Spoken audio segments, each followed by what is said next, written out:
अगर आपको भी कटहल बहुत पसंद है तो मैं आपको श्योरिटी देती हूँ, आपको ये कटहल का अचार बहुत पसंद आएगा। आम का अचार तो अक्सर लोग घरों में बनाते हैं, लेकिन मेरे घर में गर्मियों में ये कटहल का अचार ज़रूर बनता है।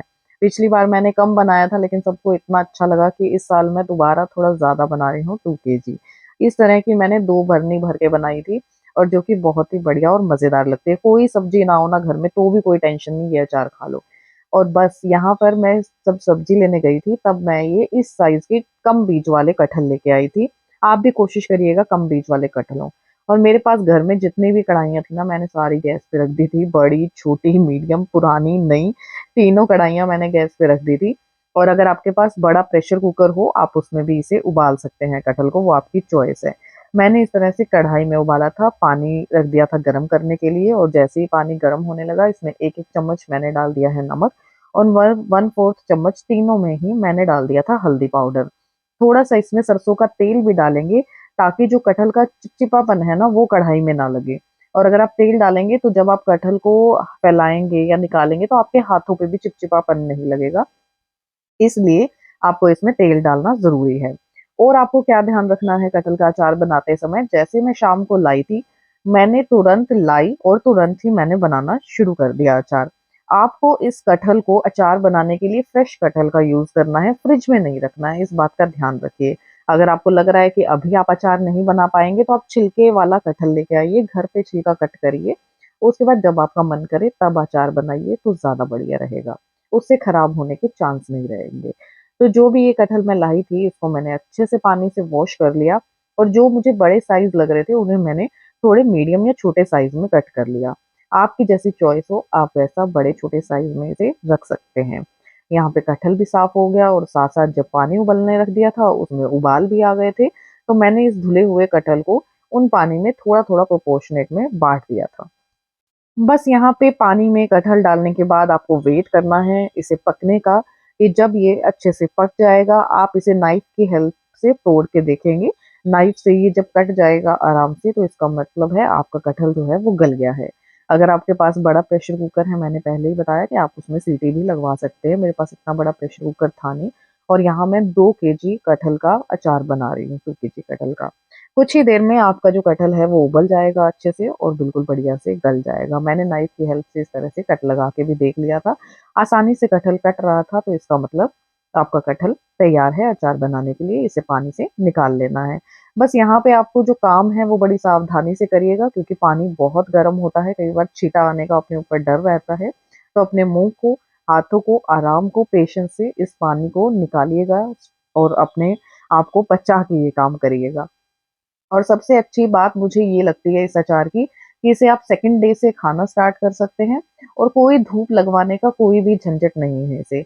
और यहाँ पे इसी तरह से मैंने सारा कटहल को निकाल लिया था, ठंडा कर लिया था और पानी को पूरा हमने इसको ड्रेन होने दिया था। इस रूम में मेरे कोई नहीं आता है और ना ही कोई सोता है, तो यहाँ पर ये रात भर ये रूम मेरा बिल्कुल फ्री रहता है। मैंने यहाँ पर ही अपना जो है एक कपड़ा बिछा दिया था साफ-सुथरा, जिसमें कि अपना जो कटहल है वो लगा दिया था, फैला दिया था और सारी रात के लिए पंखा चला के छोड़ दिया था। कटहल का जो पानी है वो बिल्कुल अच्छे से ड्राई हो गया था रात भर के लिए। मुझे कोई भी धूप में रखने की ज़रूरत नहीं पड़ी, कुछ भी नहीं और बिल्कुल आसानी से ये सूख गया था। जहाँ आप सोते हैं वहाँ पे भी आप इस अचार को रख सकते हैं, अगर आपके पास स्पेस है तो। बस यहाँ पे अब मिलेंगे हम अगली सुबह, जब ये अचार बिल्कुल, हमारा जो कटहल है बिल्कुल ड्राई हो जाएगा। अगली सुबह हम आ गए हैं अपने कुछ मसालों के साथ, पचफोरन मसाले जो 5 तरह के मसाले अचार में यूज़ होते हैं उसके साथ, और इसे मैं टेबलस्पून कहती हूँ, ये 2 टीस्पून के बराबर होता है, तो आज सारा नाप इसी से ही हम लेंगे। अचार के मसालों के लिए 2 टेबलस्पून लेंगे हम जीरा, 2 टेबलस्पून ही सौंफ और 2 टेबलस्पून ही सरसों दाना, 1 टेबलस्पून हम लेंगे कलौंजी, इसको पीसना नहीं है। धनिया लेंगे 2 टेबलस्पून और जो आपको सारे इंग्रेडिएंट हैं वो आपको डिस्क्रिप्शन में मिल जाएगी डिटेल। कुछ इसमें ड्राई मसाले भी पड़ेंगे जो कि हम जब हम इसे पीसेंगे मसालों को तब डालेंगे। तो सबसे पहले आपको इन साबुत मसालों को धीमी-धीमी आँच पे अच्छे से रोस्ट कर लेना है, जब तक कि इसमें से अच्छी सी खुशबू ना आ जाए और बढ़िया से इसका थोड़ा-सा कलर चेंज ना हो जाए, अच्छे से पकने चाहिए मसाले, तब तक आपको इसको रोस्ट करना है और इसे ठंडा होने के लिए रख देना है। अब इसी ही कढ़ाई में मैं थोड़ा-सा कलौंजी को भी रोस्ट कर लूँगी, बस हमें कलौंजी को साइड रखना है, इसे पीसना हमें नहीं है।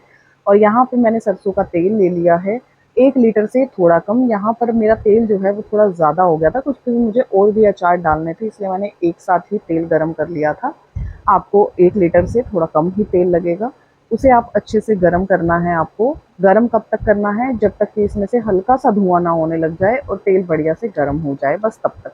जलाना नहीं है तेल को, इस बात का आप ध्यान रखेंगे। अगर आपने जला दिया तेल को, अचार में तेल की बहुत ही बुरी वाली स्मेल आएगी। आप हाथ लगा के भी इस तरह से चेक कर सकते हैं, गरम लगने लगेगा आपको तो तेल को बंद कर दीजिए, तो तेल का जो कच्चापन है वो निकल जाएगा। और इसके बाद आपको इस तेल को ठंडा करना है बिल्कुल अच्छे से। मसाले जो हमने ठंडे किए थे उनको पीसने की बारी आती है, तो मिक्सर जार में सारे मसालों को डाल लेंगे और इन्हें दरदरा पीस लेंगे। डालेंगे हम इसमें कुछ दरदरा पीसने के बाद सूखे मसाले। यहाँ पर हमारा तेल भी ठंडा है, कटहल भी बिल्कुल ड्राई हो चुके हैं और सारे मसाले मैं उसी टेबल पे ले आई थी किचन की जगह।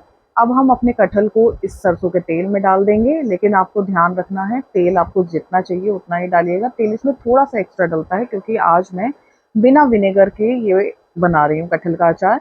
जब भी मैं अचार बनाती हूँ बहुत लोगों को कमेंट आता है बिना विनेगर के बनाइए। अगर आपको विनेगर कम डालना है ना और नहीं डालना है तो आपको तेल ज़्यादा डालना पड़ेगा, तभी आपका अचार जो है वो लंबे समय तक चलता है। तो यहाँ पर मैंने सारे कटहल को तेल अच्छे से ठंडे तेल में डाल लिया है और इसमें कुछ सूखे मसाले डालने की अब बारी आती है। यहाँ पर अब बारी आ जाती है सूखे मसाले की। तो सबसे पहले जो हमने दरदरा पिसा हुआ मसाला था, पचफोरन मसाला, वो डाला है। कलौंजी डाली है 1 चम्मच। 2 टेबलस्पून डाल देंगे हम नमक खाने वाला जो आप सब्जी में यूज़ करते हैं, लेकिन ये श्योरिटी रखिए कि ये जो सब मसाले हैं बिल्कुल साफ़ होने चाहिए। 1/4 टेबलस्पून मैंने डाला इसमें तीखी लाल मिर्च। 1 टेबलस्पून ये जो मैं डाल रही हूँ ये है ड्राई मैंगो पाउडर, आमचूर भी जिसे कह देते हैं वो। सारी डिटेल आपको डिस्क्रिप्शन में मिलेगी। 1/4 टेबलस्पून डाल देंगे हम हल्दी और यहाँ पर मैं डाल रही हूँ कश्मीरी लाल मिर्च, जिससे कलर बहुत अच्छा आता है, 1 टेबलस्पून। बस जी, सबको यहाँ पे करेंगे बढ़िया से मिक्स। सारे मसाले जब मिक्स हो जाएंगे तो हम इन्हें एक साफ बर्नी में भर लेंगे। कांच की बर्नी में ही कोशिश करिएगा भरने की, प्लास्टिक ना यूज़ करिएगा अचार वगैरह डालने में। कांच की बर्नी में इसे भर लीजिए। चाहे तो 1 दिन की धूप आप लगवा सकते हैं। अगर नहीं आपको इच्छा होती या नहीं धूप आती है आपके घर में, सिर्फ आप सूर्य की जहाँ पे भी रोशनी आ रही है बाहर बालकनी में, कहीं किचन में, वहाँ रख दीजिए। और अगर वो भी नहीं करना चाहते हैं तो कोई बात नहीं है, आप इसे नेक्स्ट डे से एंजॉय कर सकते हैं। अचार बनके आपका तैयार हो जाएगा।